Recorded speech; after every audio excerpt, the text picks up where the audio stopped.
I repaired the tap on the yacht, and my son-in-law contemptuously said, "Plumbers have no place here." He mocked me, considering me a pathetic pensioner on a rented boat, trying to look rich. Then I looked him in the eye and said, "This is my yacht." Their reaction was priceless. You won't believe what I did next. Before we continue, please subscribe to the channel and let us know where you are listening in the comments. The brass fittings caught the afternoon sun like scattered coins across the yacht's pristine deck. I stood near the railing of the Serenity, hands clasped behind my back, watching my family approach the gangway. The Newport Marina stretched out before us, a forest of masts swaying gently in the May breeze. My heart hammered against my ribs. 2 months of planning had led to this moment. Derek stepped aboard first, his designer loafers clicking against the teak deck. His eyes swept across the yacht's length, taking in the polished chrome, the leather seating arranged beneath the canopy, the sophisticated navigation equipment gleaming in the pilot house. His jaw dropped for a split second before his familiar smirk returned. "Well, well," he said, running his manicured hand along the butter-soft leather of the main seating area. "How the hell did you afford this floating palace, Ronald?" The words hit me like a slap. Not Dad, not even Ron. Ronald. Always Ronald, delivered with that particular tone that made my name sound like something distasteful. Lindsay followed him aboard, her designer handbag clutched against her chest. She glanced around nervously, her cheeks flushing pink. "Dad, please tell me you didn't blow your entire retirement savings on this." Her voice carried that familiar note of embarrassment I'd grown to dread. "It's beautiful, Mr. Parker," Sarah offered gently, William nodding beside her as they stepped onto the deck. "Thank you for inviting us." Derek was already exploring, his fingers trailing across the control panel like he owned it. "This navigation system alone costs more than most people make in a year." "Jesus, Ronald, what were you thinking?" He laughed, but there was no humor in it. "Playing yacht club member at your age?" My chest tightened.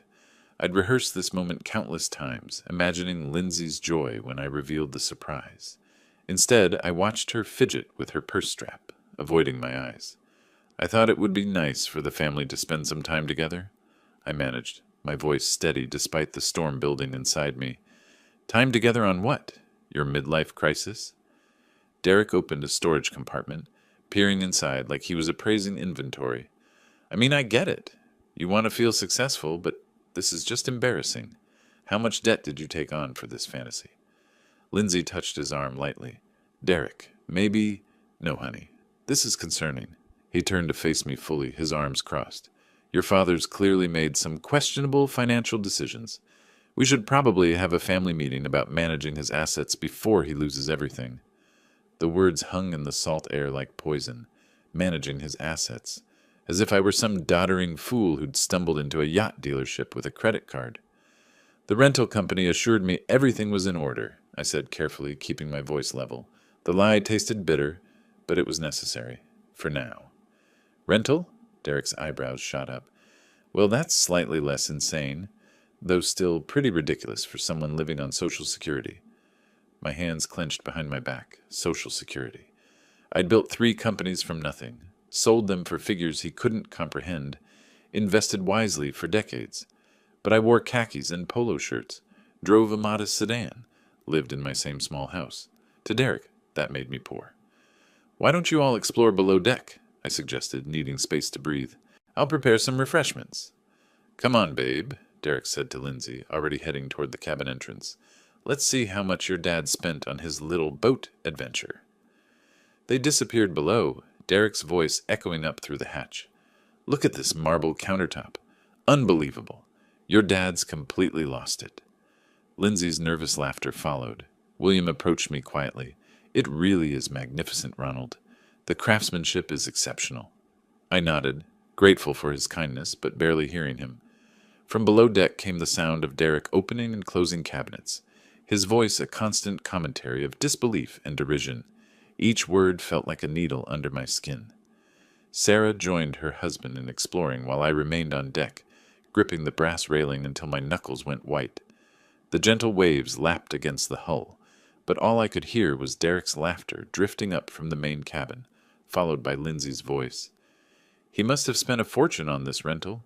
It's so unlike him. Unlike him. My own daughter, discussing me like I was a stranger who'd suddenly developed delusions of grandeur. The sun felt too bright, the breeze too cold. I stared out at the harbor, watching other families enjoying their boats, and wondered if this had been a terrible mistake. But no, I'd planned this perfectly. They just didn't understand yet. More laughter from below deck, and my jaw tightened like a vice. The brass compass mounted near the pilot house caught my eye, its polished surface reflecting the afternoon light.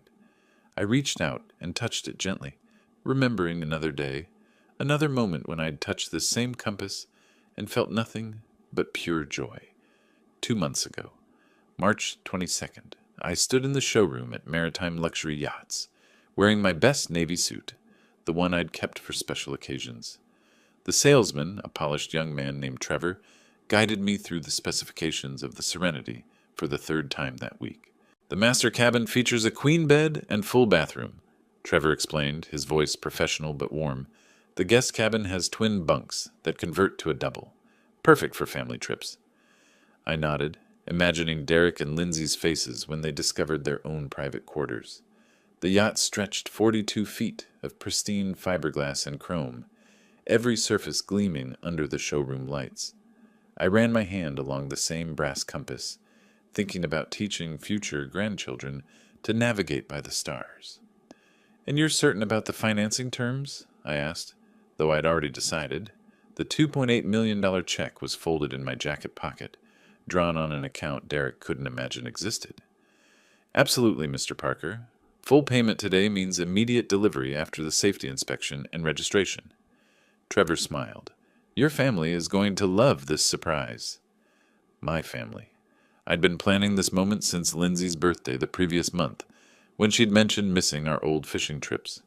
"I wish we could just escape on a boat somewhere," she'd said, looking tired from Derek's constant complaints about their finances. Here was the solution: a floating sanctuary where we could rebuild our relationship, away from Derek's endless need to diminish everyone around him. I'd even researched family-friendly routes along the New England coast, imagining weekends where Lindsay could rediscover her love of the water. "I'd like to add some personal touches," I told Trevor. "Family photos in the main cabin. Maybe install a sound system for music during dinners." "Of course, we can coordinate with our interior design team." I signed the papers with a steady hand, my excitement building with each signature. This wasn't just a yacht purchase. It was an investment in healing. The money came from Margaret's life insurance, funds I'd been saving for something meaningful. What could be more meaningful than bringing my daughter back? Trevor handed me the keys, 2 small pieces of metal that represented months of careful planning. "Will you be taking possession today?" "Next month," I said. "I want to surprise them by presenting it as a rental first, then revealing the truth during our trip." The strategy had seemed brilliant then. Let them enjoy the yacht without the pressure of knowing its true cost, then reveal the gift when they were already in love with it. I'd imagined Lindsay's tears of joy, her gratitude, maybe even Derek's grudging respect. Standing there in the showroom, holding those keys, I'd felt more hopeful than I had in years. My modest lifestyle had served its purpose. Everyone underestimated my resources. The surprise would be complete. "Your daughter is going to be so proud," Trevor had said, shaking my hand. "Proud." Yes, I'd imagined that too. Present moment. I opened my eyes, the memory dissolving like morning mist. The harbor stretched before me, unchanged, but everything felt different now. Below deck I could still hear Derek's voice, though the words were muffled by distance and deck planking. Footsteps approached on the teak deck behind me. I straightened my shoulders, feeling something shift inside my chest. The hope that had carried me through 2 months of planning was crystallizing into something harder, colder. The generous father who'd signed those papers in March was learning a valuable lesson about the nature of gratitude. I turned as my family emerged from below deck, Derek's face flushed with what I now recognized as contemptuous amusement. The brass compass caught the light again, but this time it reminded me of something else entirely. Navigation required knowing exactly where you stood before plotting your course. "Ronald, this is absolutely magnificent." William's voice carried genuine appreciation as he emerged from the yacht's stairway, his weathered businessman's hands trailing along the polished handrail. "The craftsmanship is extraordinary. You've chosen something truly special." His words felt like cool water on a burn. I straightened slightly, releasing my death grip on the brass railing. Sarah followed behind him, her silver hair catching the afternoon light, eyes bright with sincere admiration. "The woodwork below is stunning," she added, settling her light cardigan around her shoulders.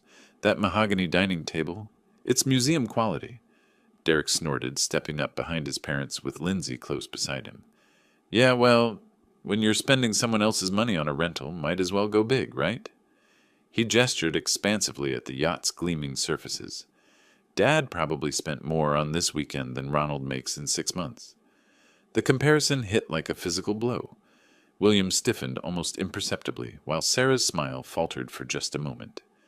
Lindsay let out that nervous laugh I'd grown to dread, the sound sharp against the gentle lapping of waves. "Derek," William said quietly, but his son was already moving past them, running his fingers along the chrome fittings like he was appraising merchandise. "I mean, look at this sound system," Derek continued, touching buttons on the entertainment console. "Top of the line. The rental company probably charges extra for every feature. What's this costing you, Ronald? $2,000 for the weekend? 3? My jaw clenched. 3,000 wouldn't cover the monthly dock fees. "It's beautiful, Dad," Lindsay said, but her tone carried that familiar note of worried embarrassment. "Though maybe next time we could do something more practical? More practical, like miniature golf or a chain restaurant, something appropriately modest for her father's presumed circumstances."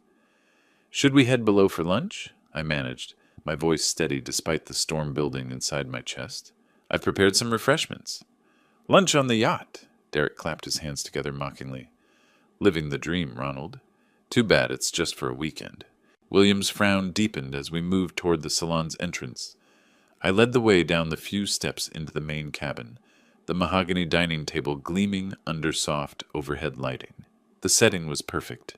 Bone china, crystal glasses, silver utensils arranged with careful precision. Everything I'd planned to make this moment special.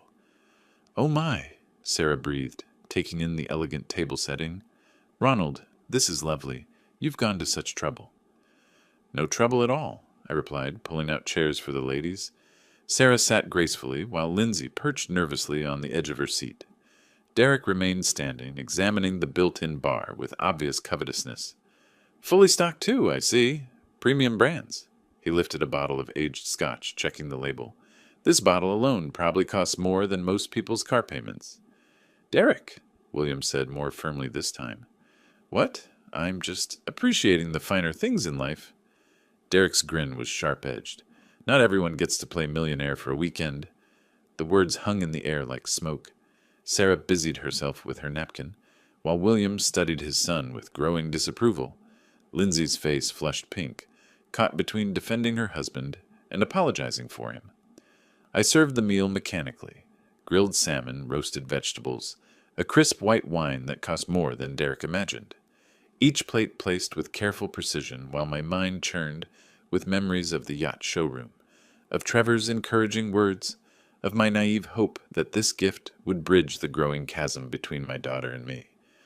"This is delicious," William offered, clearly trying to restore some civility to the gathering. "Dad always was a good cook," Lindsay said softly. "Yeah, well, when you have all day and nothing else to do," Derek's voice trailed off meaningfully as he cut his salmon. "Retirement must be nice.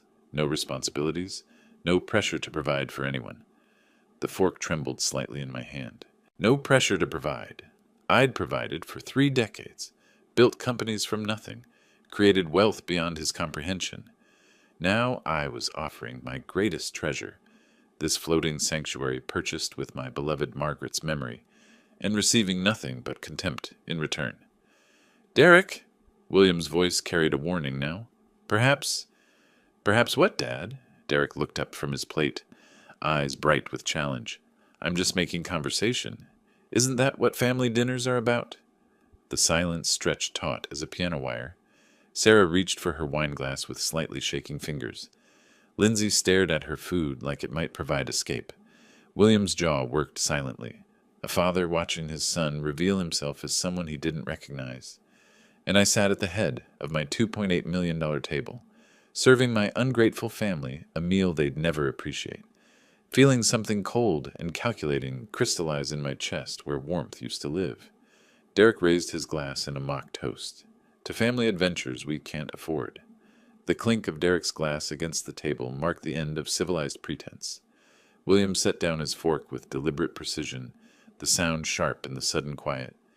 Sarah's hand trembled as she reached for her water glass. "That's enough." My voice cut through the tension like a blade through silk. "You will stop this behavior immediately." Derek's eyebrows shot up in theatrical surprise. "Behavior? I'm just being honest about the situation. Someone in this family should acknowledge reality." "The reality," I said, each word measured and controlled, "is that you're a guest on this yacht. You will show appropriate respect or you will leave." Lindsay's intake of breath was audible. She'd never heard me speak to Derek with such firmness.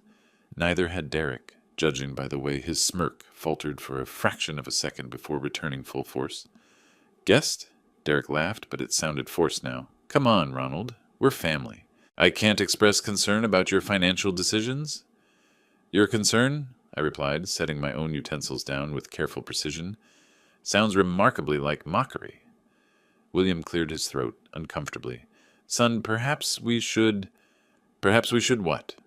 Derek's voice rose slightly, his composure cracking. "Pretend Ronald isn't making questionable choices? Pretend this yacht rental isn't way beyond his means?" He gestured around the elegant cabin. "Look at this place. The rental fees alone could probably fund his groceries for months." The calculation in his eyes was naked now, measuring cost against my perceived worth, finding me desperately wanting. He leaned back in his chair, arms crossed, the picture of smug superiority. "I built a successful IT consulting firm from nothing," he continued, his voice gaining confidence. "I understand money, understand value. And this?" He waved dismissively at the crystal in china. "This is someone trying to play in a league where he doesn't belong." Sarah's face had gone pale. William's knuckles were white where he gripped his napkin. Even they could see their son had crossed a line that couldn't be uncrossed. But Lindsay, my own daughter, nodded slightly. A tiny motion, barely perceptible, but I caught it. She agreed with him. After everything I'd sacrificed, everything I'd given, she saw me through his eyes. A pathetic old man pretending to wealth he didn't possess. The betrayal hit harder than any of Derek's insults. "I think," I said, my voice deadly quiet, "you should excuse yourself from this table." Derek's laugh was sharp as breaking glass. "Excuse myself? From a rented yacht?" He stood abruptly, his chair scraping against the floor. "Maybe I will. Suddenly the air feels a bit stifling in here." He moved toward the stairs leading to the deck, pausing at the threshold. "Don't worry about cleaning up, Ronald. I'm sure the rental company has people for that. Wouldn't want you to strain yourself." His footsteps echoed on the deck above us, deliberately heavy, claiming space that wasn't his to claim. The salon fell silent except for the gentle creaking of the yacht against its moorings. William spoke first, his voice thick with embarrassment. "Ronald, I apologize. That was completely unacceptable." "Inexcusable?" Sarah added, her eyes bright with unshed tears. "I don't know what's gotten into him." Lindsay said nothing, staring at her untouched salmon, like it held the secrets of the universe. When she finally looked up, her eyes were defensive. "He's just protective of family finances," she said quietly. "We've been talking about buying a house, and money is tight, and seeing this—" She gestured helplessly around the cabin. "It's hard to understand the priorities." The priorities. My priority had been creating a memory, a gift, a bridge back to the daughter I was losing. Her priority was maintaining her husband's comfortable illusions about his superiority.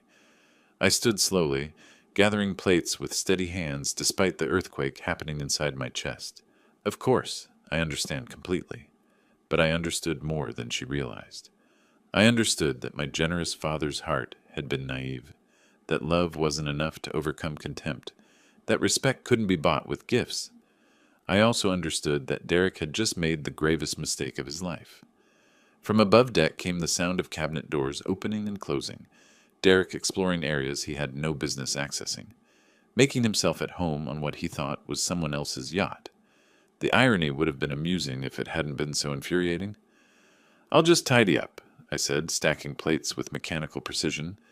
"Why don't you all enjoy the afternoon air on deck?" As they filed out, leaving me alone with the ruins of my carefully planned meal, I allowed myself one moment of pure crystalline rage. Then I began to plan. Derek wanted to play games with someone he thought was beneath him. He was about to discover just how wrong he could be.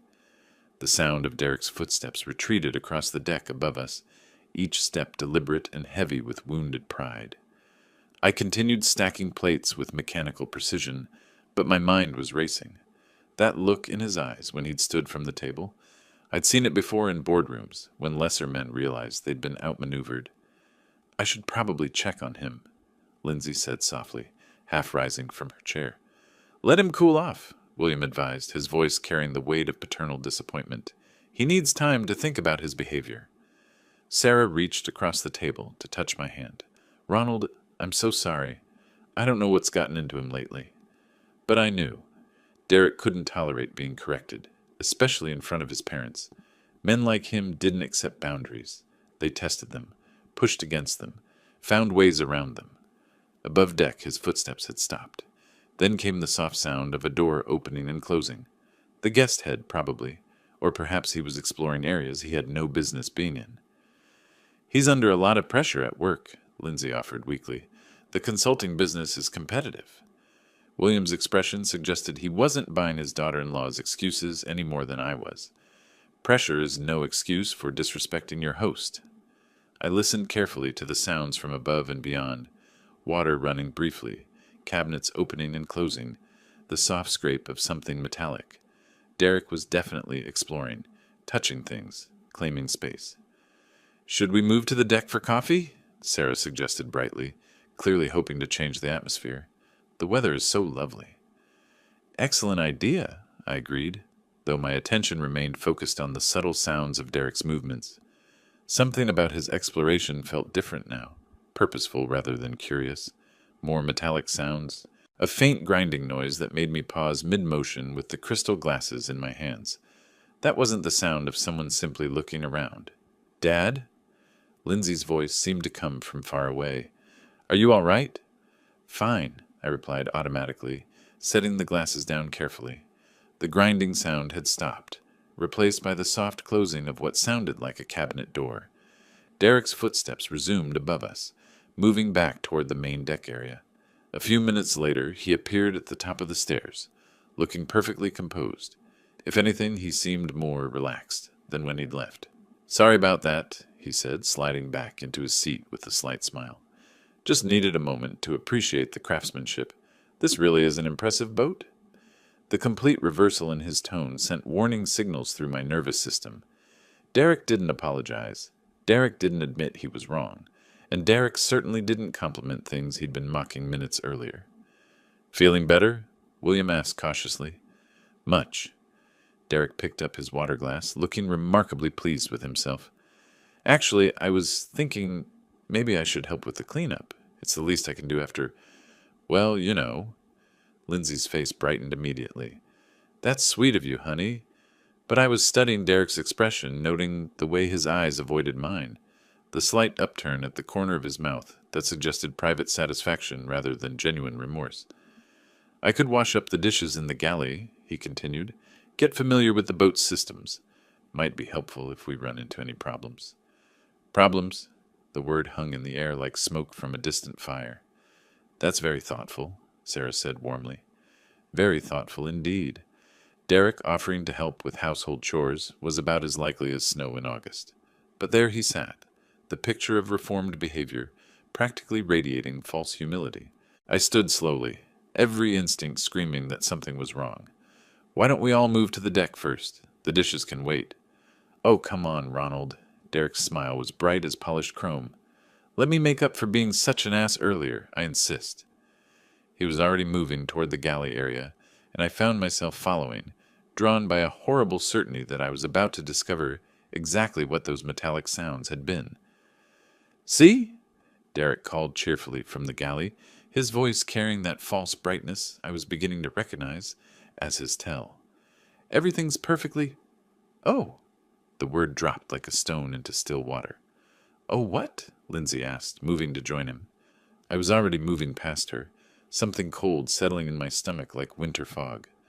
Derek stood at the galley sink, his hand frozen on the faucet handle, water streaming from the tap in an uncontrolled torrent. It seems to be stuck, he said, tugging at the handle with theatrical effort. Won't turn off properly? Must be one of those quirky old boat problems. But I was looking at the base of the faucet, where the chrome finish showed fresh scratches. Deep gouges that hadn't been there this morning when I'd prepared coffee. Scratches that could only come from someone using excessive force, or the wrong tool. Let me take a look, I said quietly, moving Derek aside. The handle moved stiffly under my grip, the internal mechanism grinding in a way that spoke of damaged parts. This wasn't wear and tear. This wasn't even aggressive use. This was deliberate destruction disguised as an accident. Probably just needs some WD-40, Derek suggested helpfully. These marine fixtures take a beating.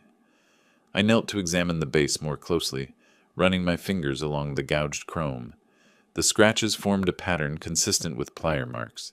Someone had gripped the faucet with considerable force, twisting until something gave way inside. Dad, can you fix it? Lindsay asked, genuine concern in her voice. It's definitely broken, I said, standing slowly. The internal valve mechanism has been damaged. Derek nodded sympathetically. Rental equipment, you know? Probably gets rough treatment from previous guests. Good thing it happened now instead of in the middle of the night. The casualness of his explanation, the way he immediately shifted blame to imaginary previous renters, confirmed what I already knew. But confronting him here in front of everyone would accomplish nothing except creating a scene. I should contact the marina, I said carefully. See about getting a repair technician out here. On a Saturday? Derek shook his head. Good luck with that. You might be stuck with it for the weekend. The barely concealed satisfaction in his voice made my hands clench involuntarily. He was enjoying this.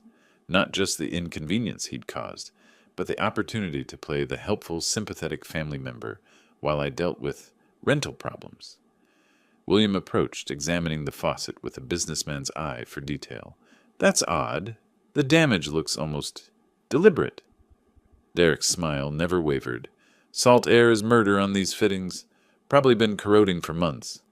But William was frowning now, his engineer's background making him see what Derek hoped to hide.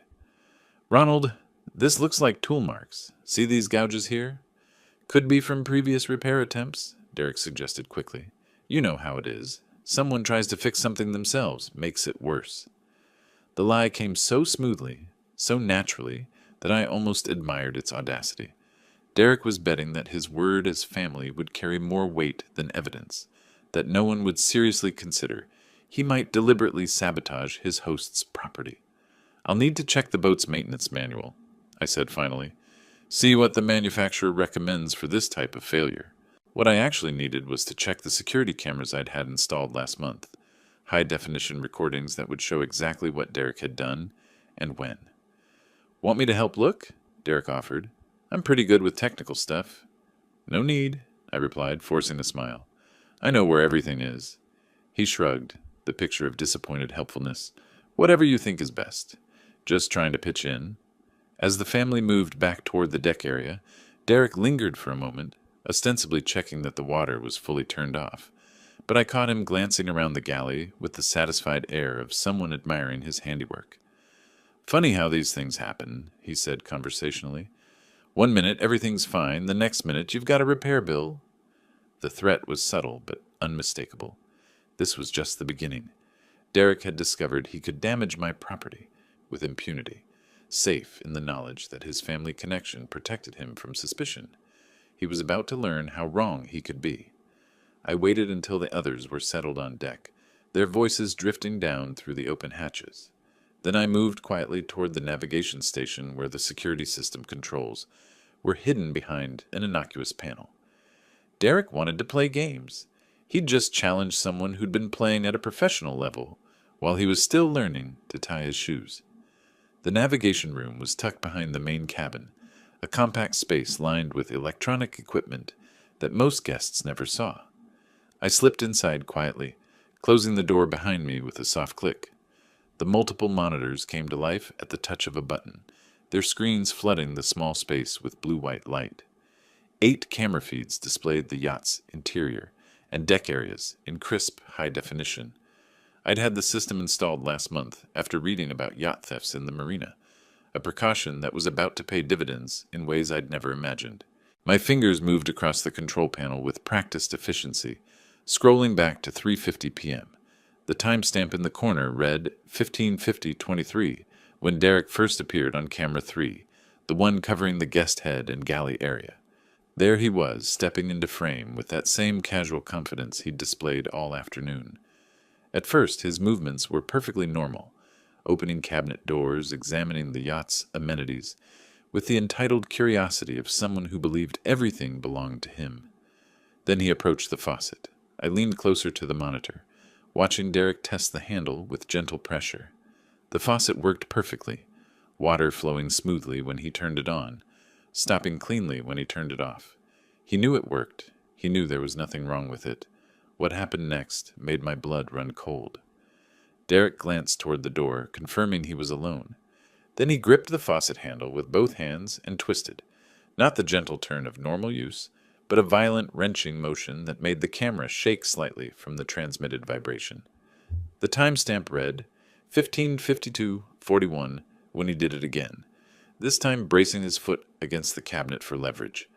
I could see his face clearly now, the concentration as he applied maximum force, the slight smile of satisfaction when something gave way inside the mechanism. He tested his handiwork, watching water stream uncontrollably from the broken fixture. Perfect. Exactly the kind of accident that would embarrass his host and prove his point about inferior rental equipment. But Derek wasn't finished. Camera 4 caught him opening drawers, searching until he found a dish towel to wipe away any metal shavings from his forced entry. He even ran his finger along the base of the faucet, checking for evidence of his sabotage. The methodical cleanup told me everything I needed to know about Derek's character. This wasn't an impulsive act. It was calculated vandalism designed to humiliate me in front of my family. At 15:54:12, he stepped back to admire his work, that satisfied smirk spreading across his face like oil on water. He'd found the perfect way to put the presumptuous old man in his place, to demonstrate that people like Ronald Parker couldn't really afford the finer things in life. I copied the relevant footage to a portable drive, my movements automatic, while my mind processed the full scope of Derek's betrayal. This wasn't just about a broken faucet, it was about respect, about boundaries, about the fundamental contract between guest and host. From the dining area came the sound of Derek's voice, artificially concerned. "I hope Ronald isn't having too much trouble with that boat problem. These old rentals can be tricky." Old rentals. He was already spinning the narrative, painting me as someone foolish enough to rent a yacht beyond his means, someone who should expect problems with equipment he couldn't afford to buy. The irony would have been amusing if it weren't so infuriating. I ejected the drive and slipped it into my pocket, the weight of it surprisingly substantial for something so small. Evidence, proof, the kind of documentation that turned accusations into facts. Derek's voice drifted down from above. Maybe I should go check on him, offer to help. The false concern in his tone made my jaw clench. He wanted to help, all right, help himself to a front row seat for my humiliation when I couldn't fix the problem he'd created. I powered down the monitors and stood in the darkness for a moment, listening to the gentle sound of water lapping against the hull. 40 years of business had taught me that evidence without strategy was worthless. Derek had given me the ammunition, but I needed to choose my moment carefully. The sound of footsteps above told me my time for planning was running short. I moved quietly to the yacht's tool locker, selecting a precision wrench set and pipe sealant from the well-organized compartments. My hands worked automatically, gathering what I needed while my mind churned through years of memories. The damaged faucet could be repaired. Marine-grade fixtures were built to withstand far worse than Derek's tantrum. But as I knelt beside the broken mechanism, images flooded back of all the times I'd fixed things for Derek and Lindsay, all the problems I'd solved with my checkbook and my patience. Lindsay's graduate school tuition, $40,000 over 2 years. I'd written those checks gladly, proud of my daughter's ambition to earn her MBA. Derek had been grateful then, or at least he'd performed gratitude convincingly. "You're incredible, Mr. Parker," he'd said, using the formal address that now seemed less like respect and more like distance. Their wedding, $25,000 contribution. The memory stung fresh as I worked the wrench around the faucet's base. I'd insisted on paying for the flowers, the photographer, the upgraded reception venue. Every father wants his daughter's wedding to be perfect. I told Margaret's picture that night, wishing she could have been there to see Lindsay in her dress. Down payment on their house, $60,000. That had been just 2 years ago when Derek's business was experiencing a temporary cash flow issue. He'd sat in my modest kitchen, explaining how a larger down payment would secure better financing terms. His humility had seemed genuine, his gratitude effusive. "This means everything to us, Ronald. I promise you'll never regret helping us build our future." The broken fixture came apart in my hands, revealing the deliberate damage Derek had inflicted. Twisted metal where smooth curves should be, forced threads that would never turn properly again. Just like the relationship between us, I supposed. Emergency car repairs, $5,000. Lindsay's medical bills, $3,200. The new refrigerator when theirs died, 1-800, Christmas gifts, birthday surprises, anniversary dinners I'd insisted on paying for. The list went on, a decade of generosity that had apparently purchased nothing but contempt. Each act of kindness had been met with Derek's practiced appreciation, his assurances that he'd never forget my support. Yet here I was, kneeling on the floor of my own yacht, repairing damage he'd inflicted out of spite.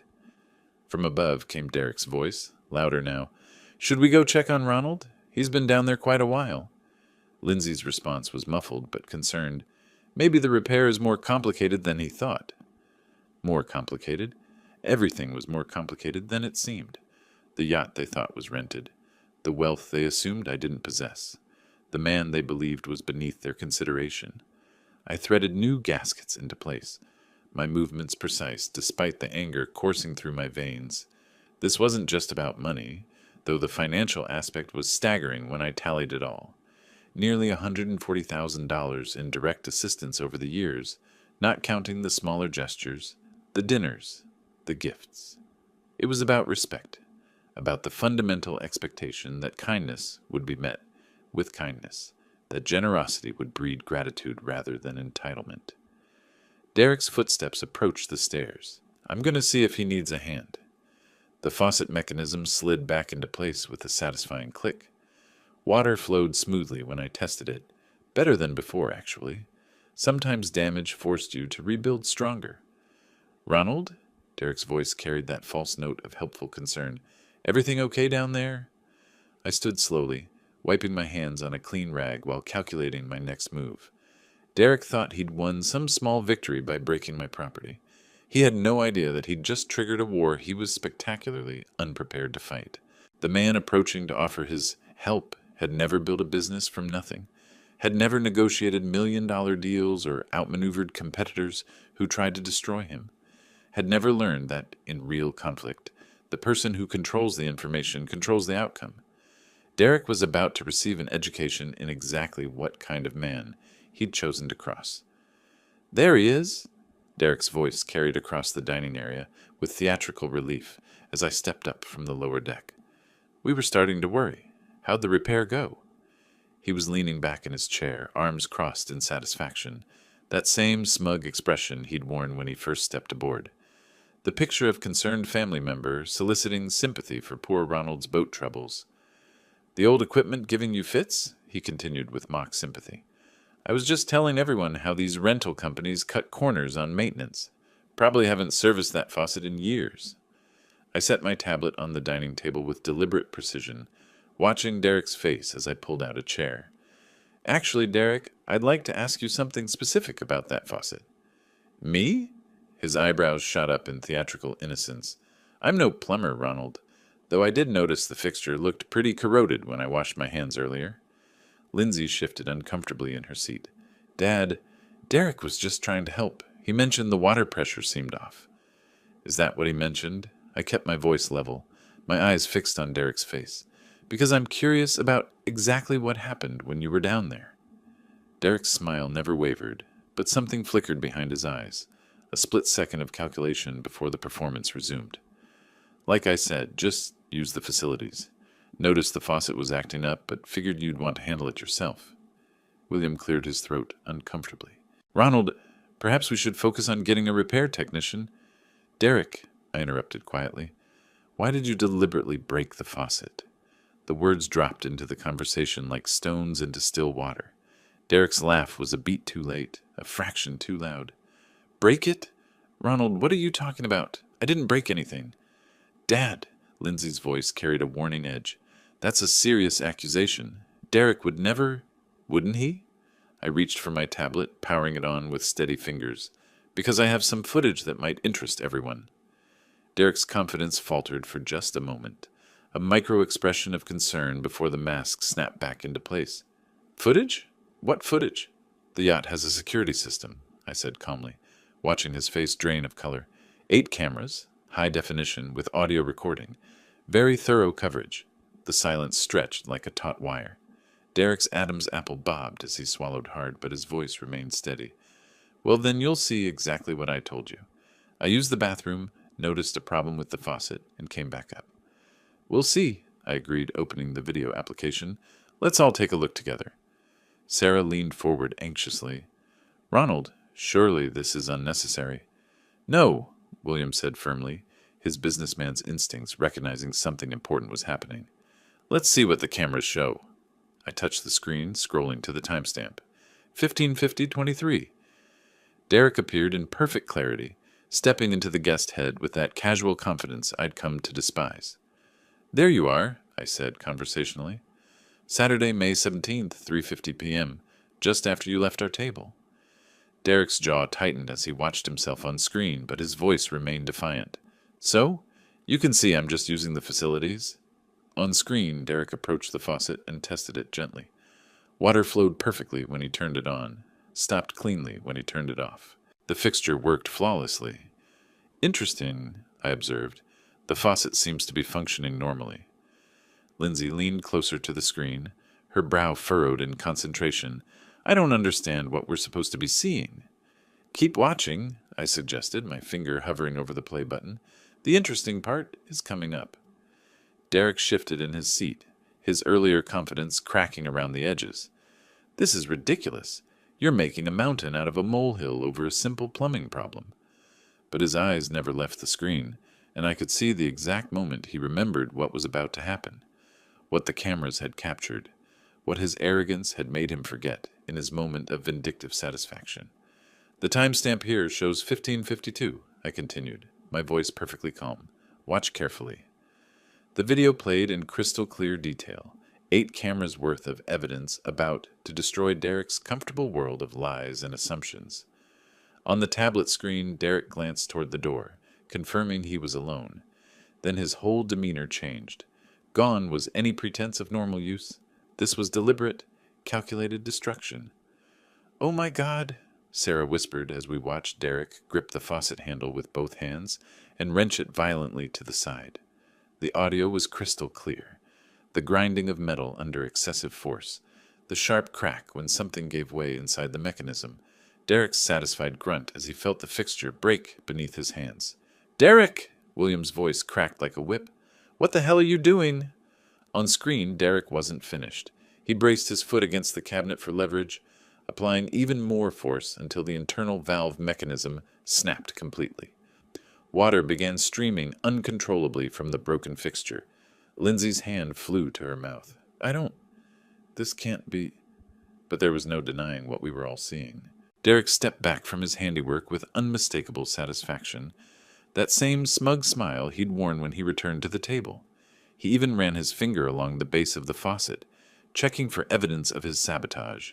The timestamp shows 15:54, I said quietly. You spent 4 minutes deliberately destroying my property. Derek's face had gone chalk white. There's an explanation. I was trying to fix it when it... Fix what? William's voice was deadly quiet. The footage clearly shows it working perfectly before you touched it. On screen, Derek was wiping away metal shavings with a dish towel, methodically cleaning up evidence of his sabotage. His movements were careful, practiced, the actions of someone who knew exactly what he'd done and wanted to hide it. You even brought a towel to clean up, I observed. Very thorough. Lindsay was staring at the screen in shock. Derek, how could you? This is Dad's rental. He'll have to pay for damages. The irony of her words, protecting me from financial responsibility for damage to my own yacht, would have been amusing under different circumstances. Derek's confident mask had completely crumbled. It's not what it looks like. I was trying to help, and it broke, and I panicked. You panicked? William leaned forward, his voice heavy with disappointment. Son, we just watched you deliberately destroy someone else's property. There's no accident here, no misunderstanding. Sarah was dabbing at her eyes with her napkin. Ronald, I'm so ashamed. I don't know what to say. Derek made one last desperate attempt at defense. The faucet was obviously defective. I barely touched it, and it broke. These old boats have problems. Derek! I stopped the video and turned the tablet toward him. Would you like me to play it again?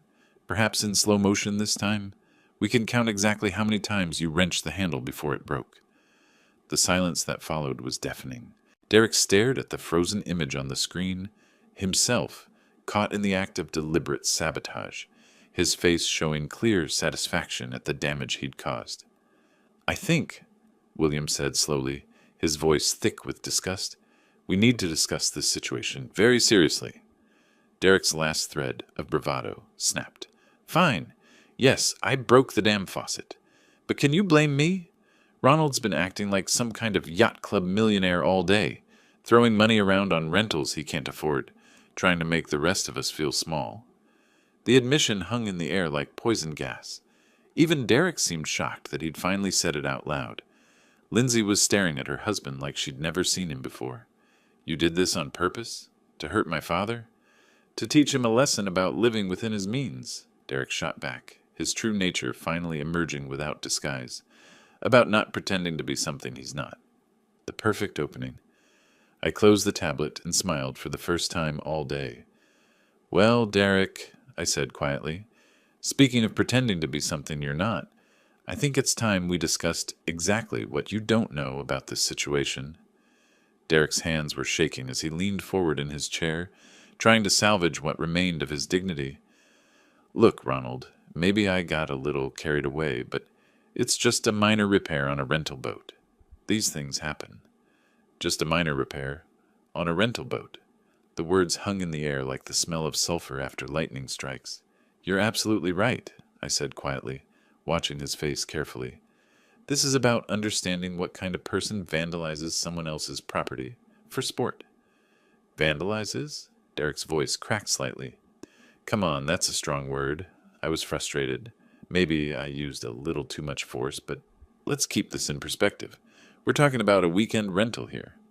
William shifted uncomfortably in his seat. Son, we all saw the video. There's no excuse for... Dad, please. Derek's mask was slipping further with each word. I made a mistake, okay? But Ronald's acting like I burned down his house. It's a rented yacht. The insurance will cover it. Rich guys like the owner probably write this stuff off as business expenses anyway. Rich guys like the owner. The irony was so perfect it felt scripted. You keep mentioning that this is a rental, I observed, picking up my tablet and setting it aside with deliberate care. You seem very concerned about the financial implications for the owner. Well, yeah. Derek straightened slightly, sensing an opportunity to regain moral high ground.